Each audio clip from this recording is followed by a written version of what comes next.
All right, hello, DJ Christopherson here. Hope you're doing well. We are scheduled for a consultation coming up soon. I'm very much looking forward to it.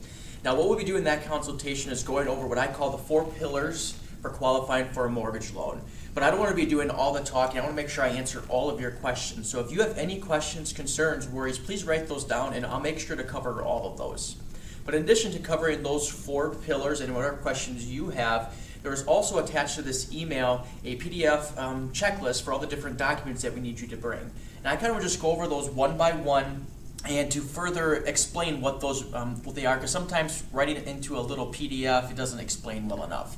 One of the big things is pay stubs. We need the most recent 30 days of your pay stubs, your work income that you have.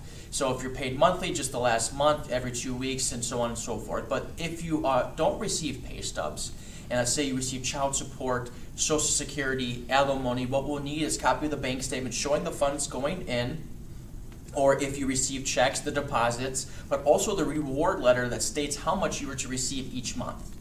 In addition to the pay stubs, we need your last 2 years' tax returns, all schedules, and your W-2s. So if you've had multiple jobs in the last 2 years, we need W-2s for each employer, and we really do need all schedules. Let's say you have a Schedule E, we need that because we have to factor in all that information into qualifying for a loan.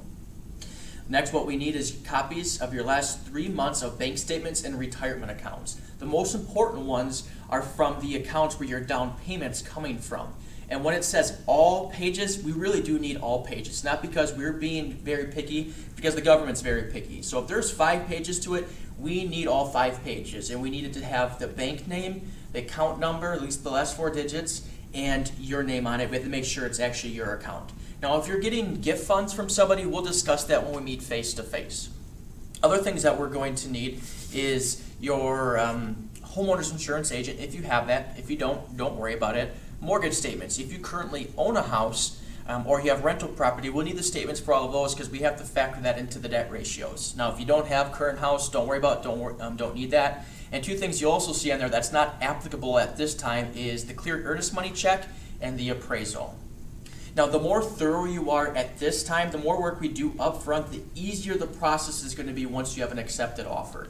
We don't want you stressed out during the mortgage process. We want you to enjoy the process. We want you to be thinking about what color you're going to paint the kitchen and not is your loan going to close on time.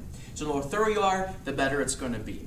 But as always, if you have any questions at all, don't hesitate to call me, call Maggie, email me, email Maggie, because that's what we're here for. And if you don't have any questions, I guess I'll just see you soon. Take care.